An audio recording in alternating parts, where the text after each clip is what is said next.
যুদ্ধবিরতিতে রুশ প্রেসিডেন্ট পুতিনের শর্তকে ছলনা বললেন ইউক্রেন প্রেসিডেন্ট জেলেনস্কি। সেই সাথে যুদ্ধবিরতির বাস্তবায়ন করতে তার ওপরে অধিক চাপ প্রয়োগের কথাও বলেন তিনি। পুতিনের সম্মতি প্রদানের কয়েক ঘণ্টা পরেই এমন বিস্ফোরক মন্তব্য করেন ইউক্রেন প্রেসিডেন্ট। সাথে একাধিক মাধ্যমেও বলছে এটি নিছকই তার সময়ক্ষেপণ ও বিশ্বকে অস্থির করে তোলা। আসলে কি রুশ প্রেসিডেন্ট এমনটি চাইছেন?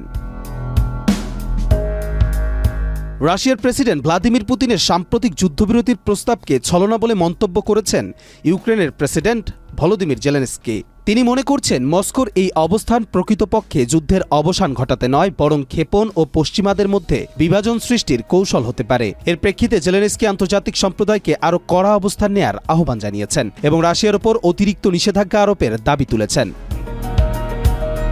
তিনি বলেন, রুশ প্রেসিডেন্ট পুতিন প্রায়ই এমন কৌশল নেন। তিনি কখনো সরাসরি না বলেন না, বরং এমন পরিস্থিতি তৈরি করেন যা সিদ্ধান্ত গ্রহণকে বিলম্বিত ও সংকট সমাধানে জটিলতা বাড়ায়। এটি একটি পরিচিত রুশ কূটনৈতিক পদ্ধতি।